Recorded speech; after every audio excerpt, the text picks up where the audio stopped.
Welcome to Reinventions in Between, your go-to podcast for real stories of reinvention that happen between life stages, career changes, and living abroad. I'm Sara Kojola, a life coach, intercultural trainer, and reinventions facilitator, helping people on their quest to what's next. I have reinvented myself a few times, and in the past 16 years, I have collected fascinating stories of change. In each episode, my guests will talk about why and how they took the leap and seized the opportunity to change their life. Let's begin.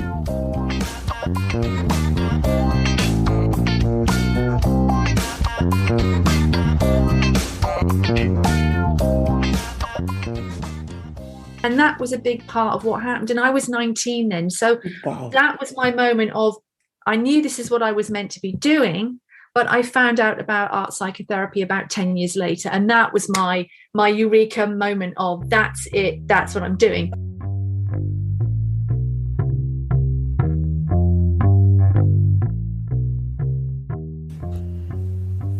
Today, I'm sitting with Shellee Burroughs, a clinical trauma specialist and art psychotherapist who is trained and registered in both Canada and the UK.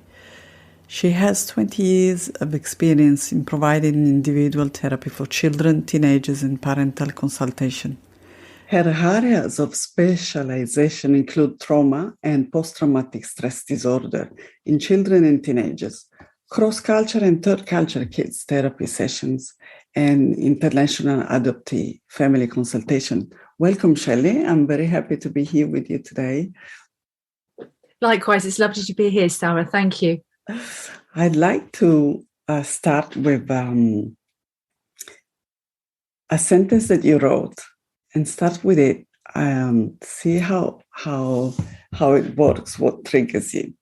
So you wrote, "If I had known that just over a year after leaving my international school in Malaysia, that I would be presenting my art therapy experience with Daniela and Ruth in Rome at the International Association for Counseling Conference, I would have known that taking that scary step into the unknown was worth it."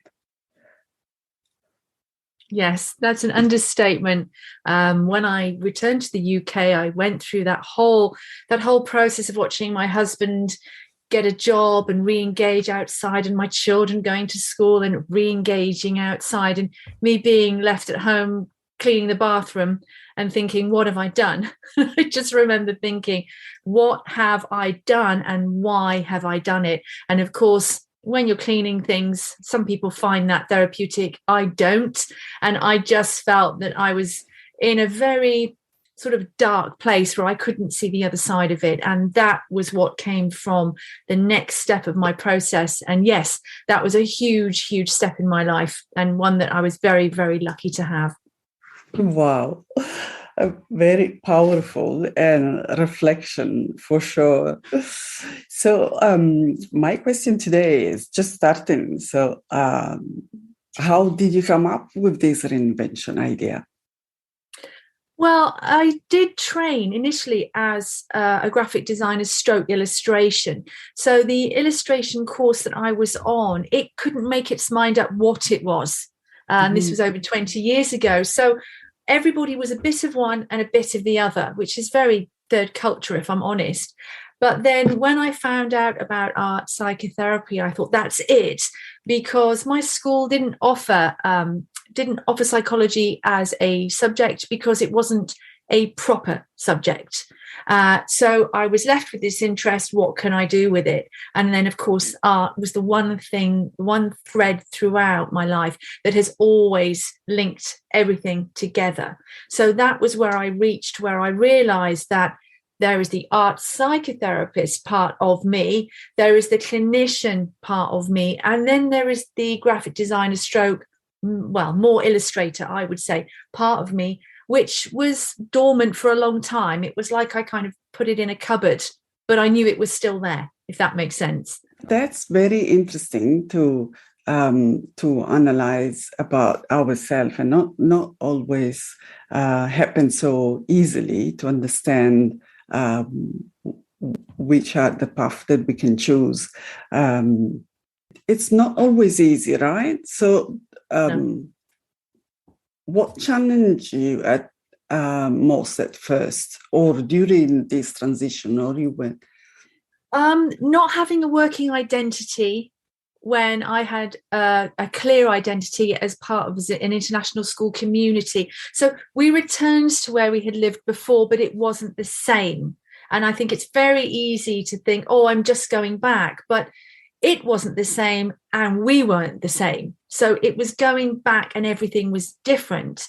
That was really, really difficult because where my kids were in comparison to other children, their relationships with their friends had kind of changed. My husband's had a new job and I'm there thinking, well, my daughter's not at the same school. I don't see mum's at the school gate anymore because she's old enough to go by herself. So there was just this gap where staying at home, cleaning things.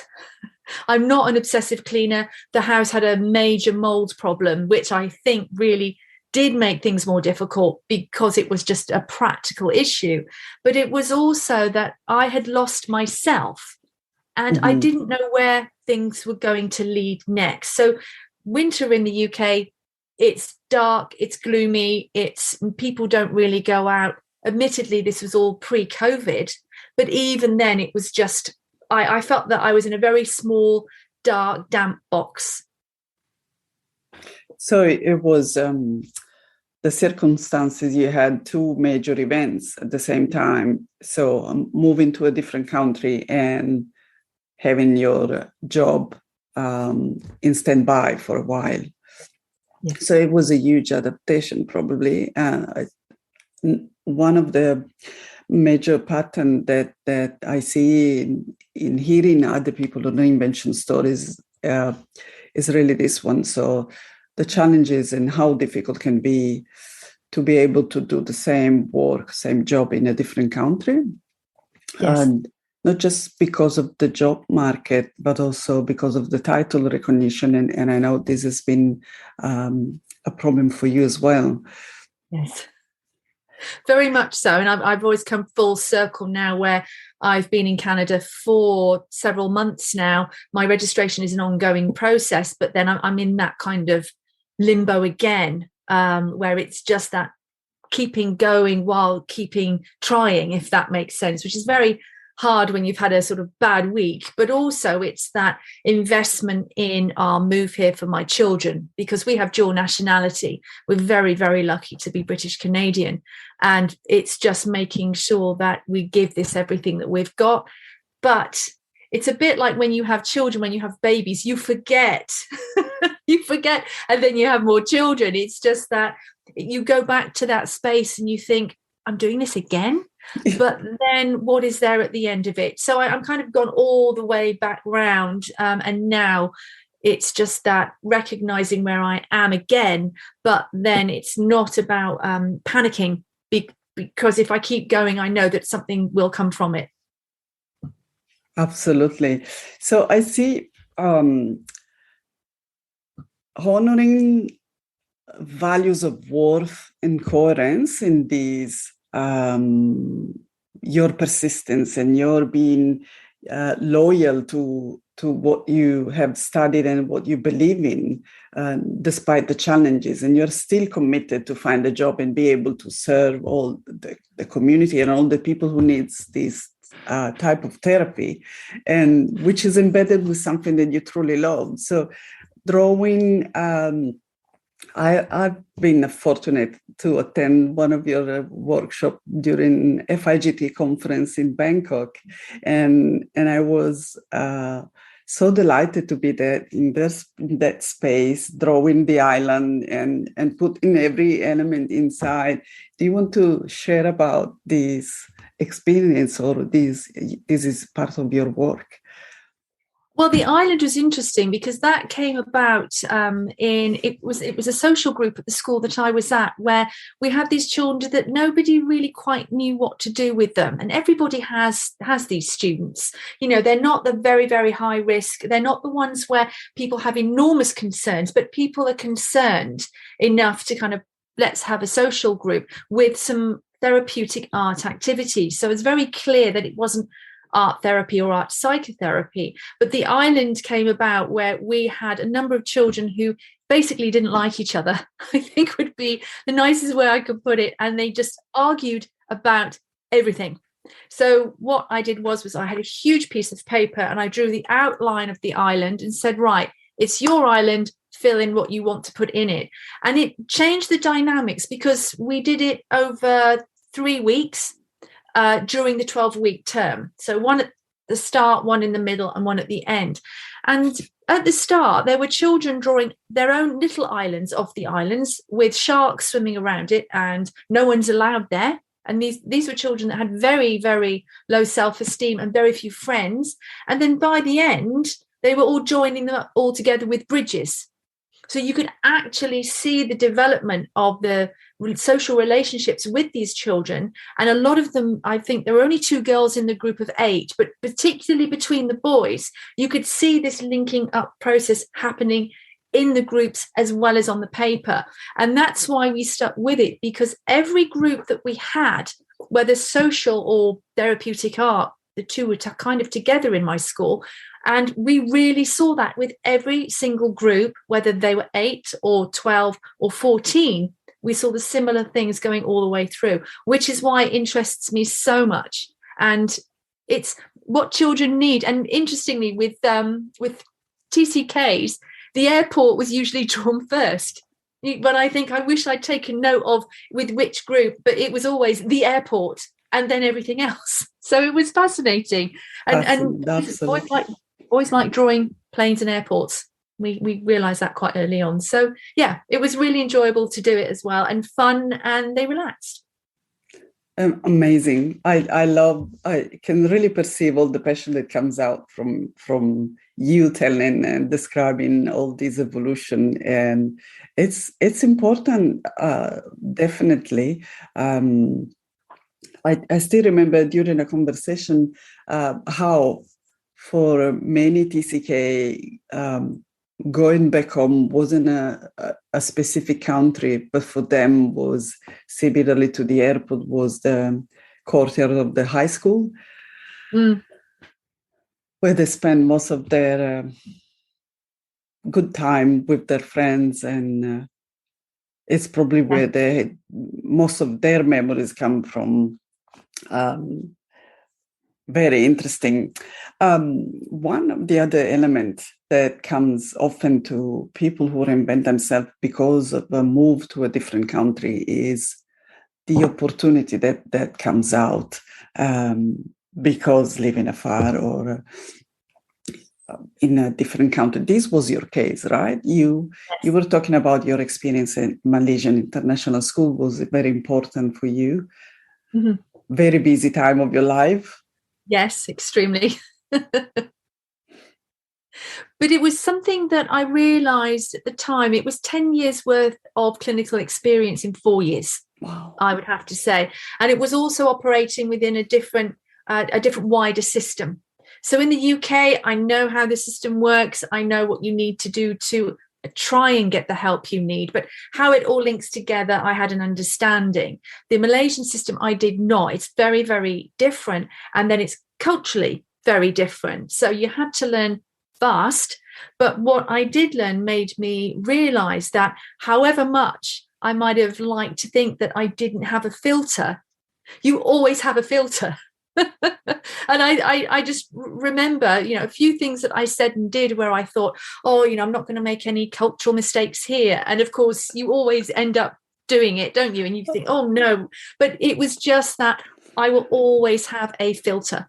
And that was what really, really stuck with me. And I had a lot of students that were really quite happy to tell me how they felt about the expat staff population and the expectation of that expat staff population in comparison to the local staff population. And with many of these students, I'd seen them so frequently over such a long period of time that it was really interesting that they felt comfortable telling me, about these comparisons within the school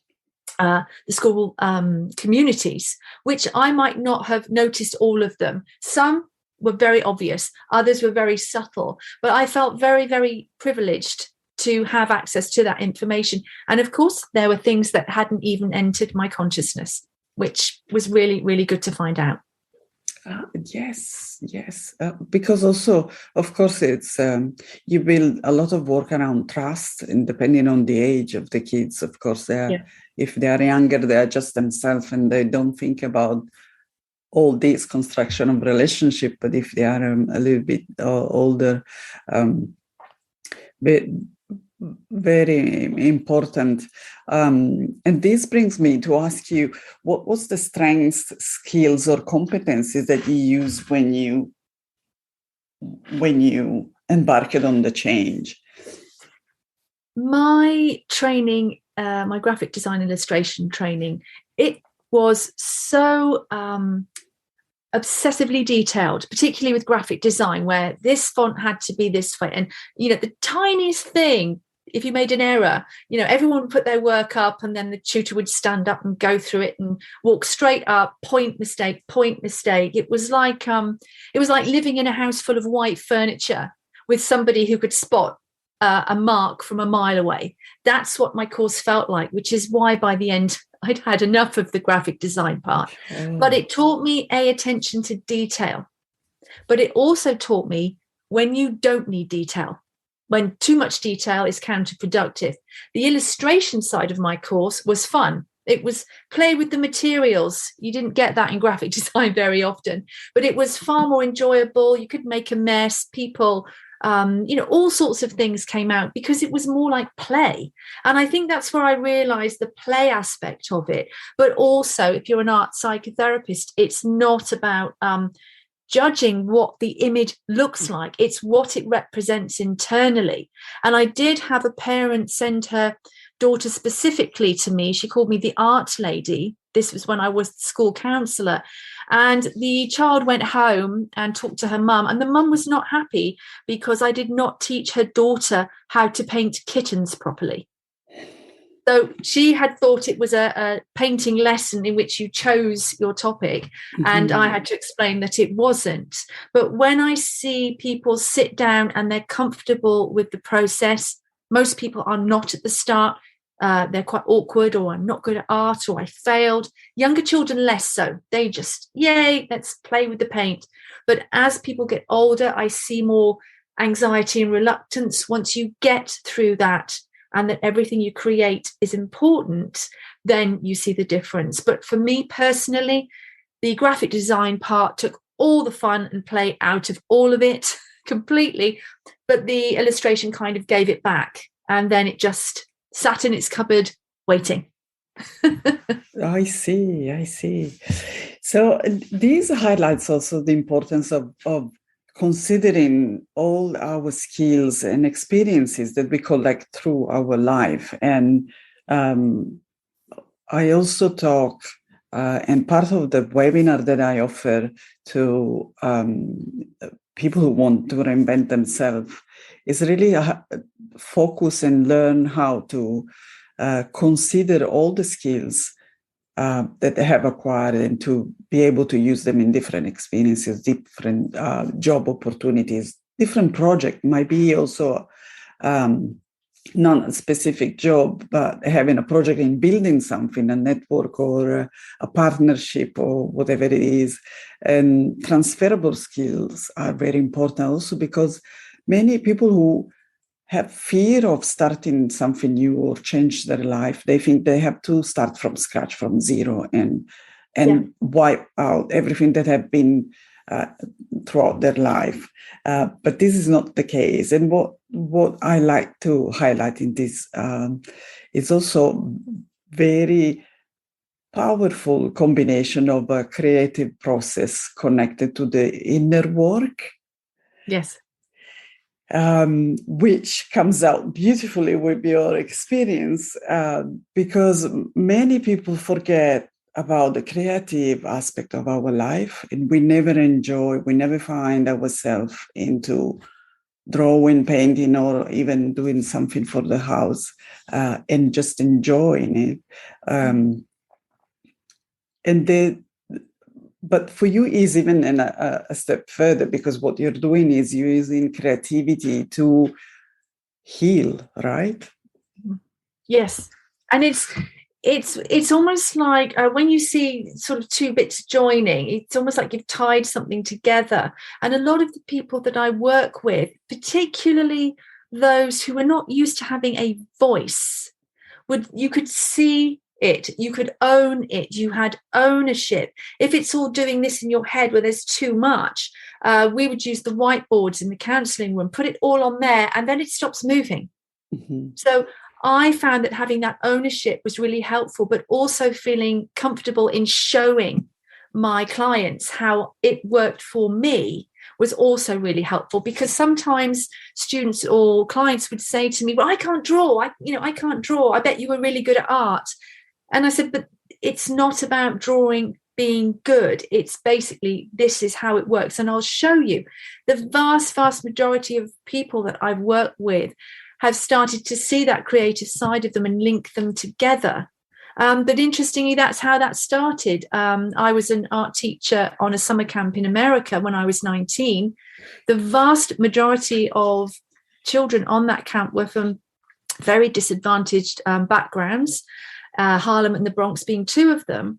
But what they did in the art process, it wasn't simply about going to the art block to, I don't know, paint pictures of fruit in bowls or to make lanyard bracelets, because they were obsessed with these lanyard bracelets.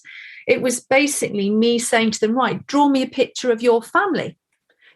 Draw me a picture of something that you've told me about. A lot of them had incarcerated family members, so would draw pictures of their family members in prison. A lot of them had jewelry with real significance, and these stories, these processes through these young people's lives, I was absolutely astounded. And then when the camp director kind of called me in for a chat, I'm thinking, oh, okay, I've really enjoyed my job. It's been really interesting. The kids are great. And he just said, we like what you're doing, but could you kind of make it a bit more, what was it, a bit less personal, is what he said. But I realized then that I was doing what I was always meant to do, because A, I thoroughly enjoyed it. B, the kids got an opportunity to show that part of themselves, but also to take it with them when they left. A lot of them didn't have art materials or access to, anything. So we would make up materials for them to take home with them, but also that they could show people and not be judged. And that was a big part of what happened. And I was 19 then. So That was my moment of, I knew this is what I was meant to be doing, but I found out about art psychotherapy about 10 years later. And that was my eureka moment of, that's it, that's what I'm doing. Okay. So I was very happy that day. And that fascinates me, because most of the time, yes, we don't pay attention what we're doing at a very young age, but actually that was a truly call. It was a sign that you were on your path, and then it takes time to become what it needs to become. We need to collect experiences. We need to do that journey. It's not just that we study and then the following day we sign a contract for a job and we get hired and then we go to the office. It's not that simple, not for everyone. No. And it's really, once we accept these, I think that it becomes even a more important process for ourselves, just sort of a call on becoming who we are meant to be, and to do what we are called to be doing. And it's not strange that nowadays there are all these books about finding the true passion or finding your ikigai.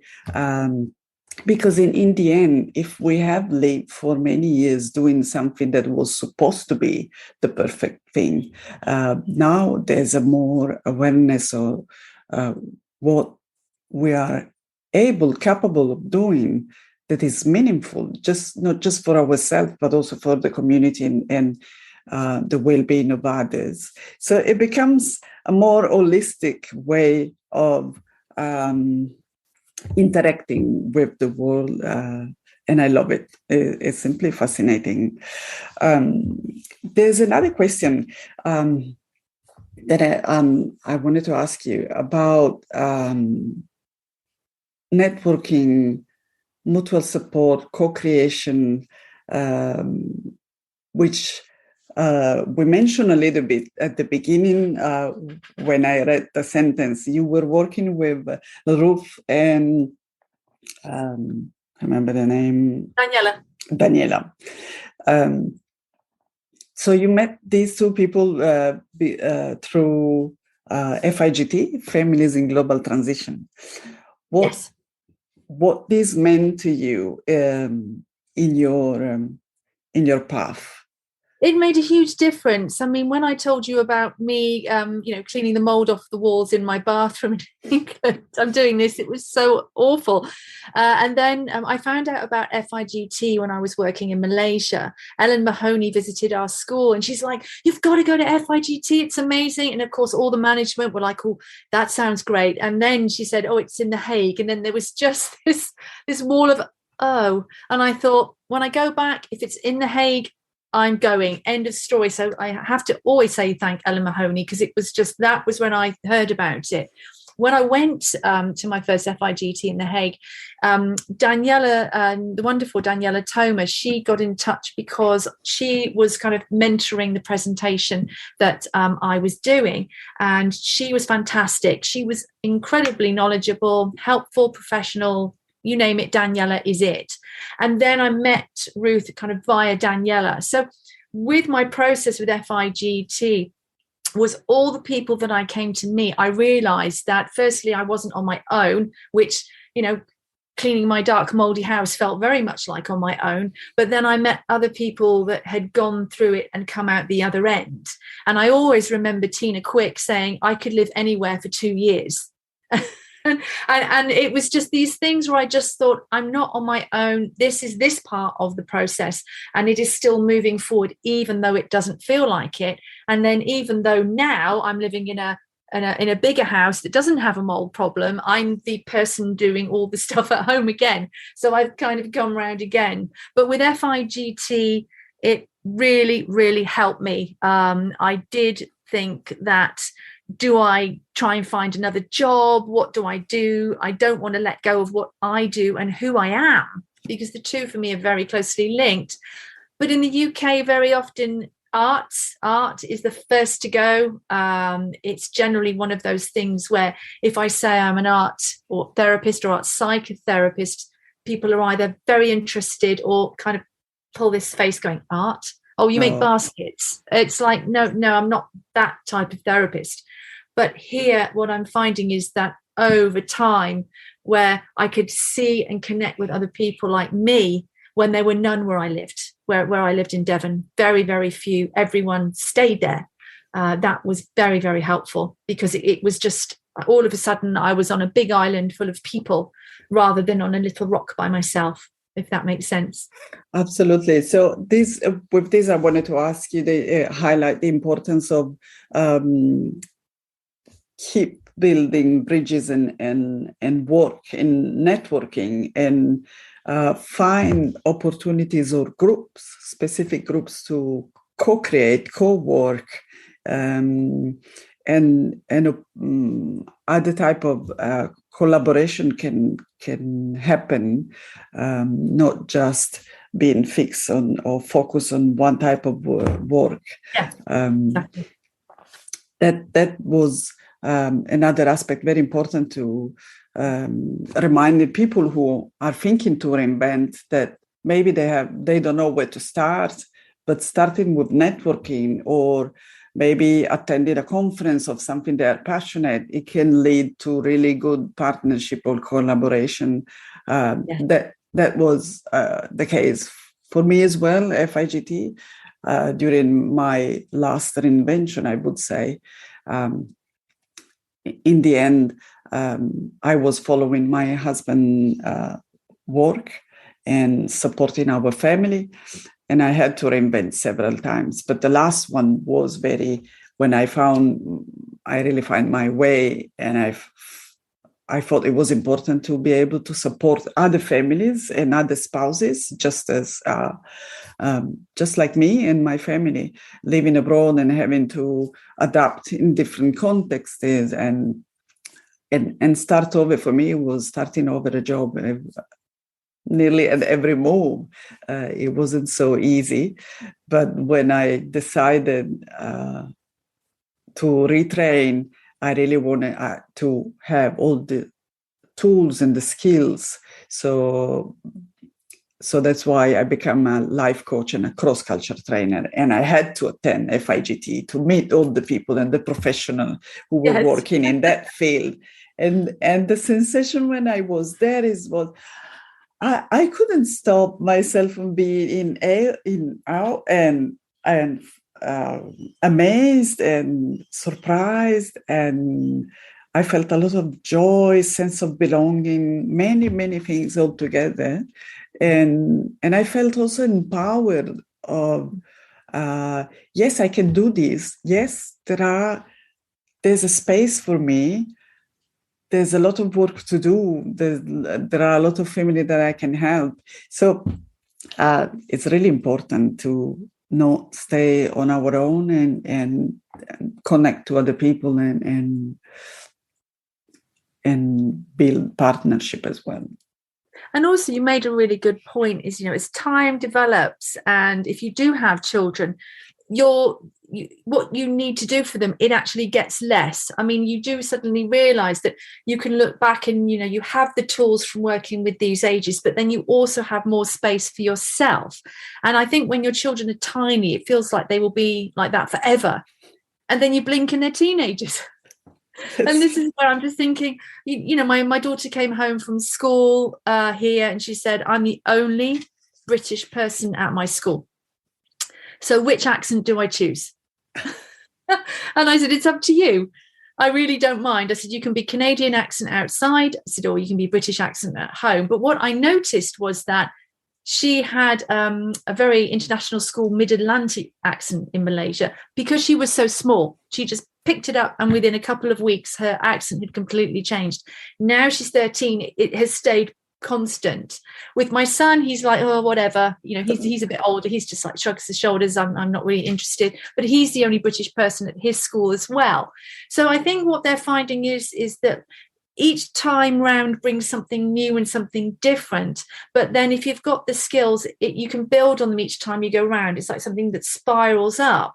And what I find is if I am struggling, if I'm having a bad day, if I want to go home, which we all have those days, also with the impact of COVID and everything else, that just keeps going round and round in circles. All of that is where I put my creative head on, because do I want it in here or swinging around in my head, or do I want to put it down somewhere so that it's out? And that is part of my process, because if I'm here on my own, then I can still continue to do that. I don't need someone else to go through that process with me. If I'm working with somebody, which I have in the past, where they don't feel anyone will ever understand them, it's when you see that light come on that they realize that they're empowering themselves. And that's what I really love about what I do. It's not about me telling somebody and giving myself a big thumbs up. It's watching them see what they can do for themselves. Oh, yes. Oh, yes. So, very important. And it brings me to ask you maybe one last question. Of course. What would be your advice to the listener of this podcast and who are embarking on thinking to change their career, their life, whatever, to reinvent themselves? Yes, it's scary. I would definitely say that. But what I always think of in my mind is when I'm having those scary moments is, you have those big balls of different coloured string all made up like a ball, and they're all different coloured strings with all the bits coming out. You look at it and they make me just feel like I have to put it away. It's too much visual stimulation for me. But it's looking at the threads you have. So what threads do you have? Are there 5 big threads? that really, so for me, being creative, using art, being an illustrator, wanting to help people, they are my big threads. So what are those big threads that you can actually look at and take with you when you go on the next step? So I trained to be an English language, second language teacher. And in my mid-20s, I was teaching English as a second language. I realized I did not want to be a teacher. My parents are like, oh, something else you don't want to do. And I'm saying, but finding out what you don't want is as important as what you do. It's like trying on shoes. You know, they might look great and you walk around and you go, oh, I can't wear these. They're too painful, or I just don't like them. Then you find the ones you want by process of elimination. And that is not getting too caught up in how many things you can explore. It's about looking at what you have in more depth. So teaching was not for me, but it taught me how to be organized like a teacher. So I have organized brain. It helped me learn that skill. But it was realizing that actually when I'm asking people to draw a family tree and tell me about their lives in an English class, that maybe I'm not really meant to be an English teacher. So it's just about separating those strands and then looking at what they can give you. I find if I start looking too far ahead, so if I start looking too far of where am I going to end up with this, I find that makes me extremely anxious. So I would be looking at, the next couple of months, where might this lead me? But what you usually find is, and I think it was the lovely Ruth Van Wieken who once said, if you just reach the right person, that's all you need. And I think that was a very, very wise statement in that, how many people can I reach?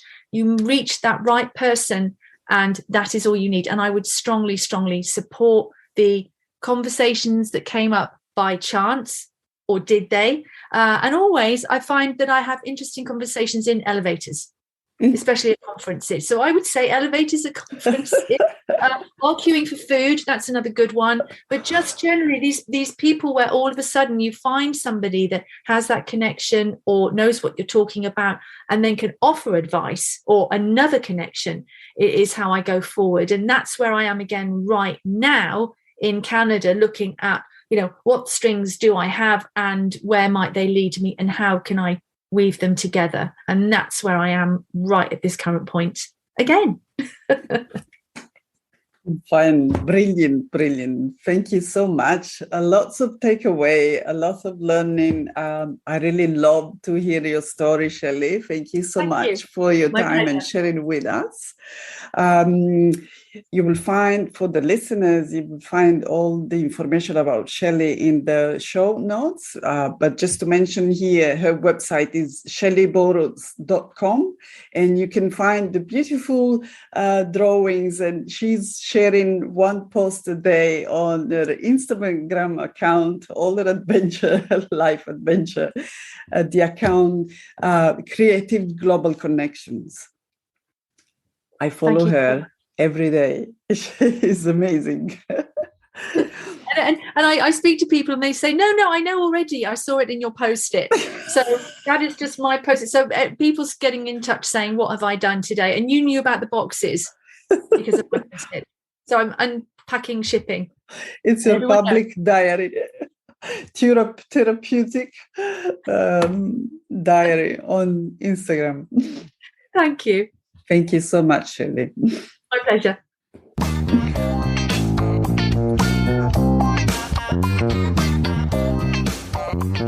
Thank you for listening. Now I want to hear from you. What's your number one takeaway from my conversation with my guest? We would love to hear your comments. You'll find all the links in the show notes. If you're curious about reinvention, go download my free guide, Your First Steps. Don't forget to hit subscribe so you'll never miss the opportunity to spark curiosity and get inspired on how you can navigate change in your own life.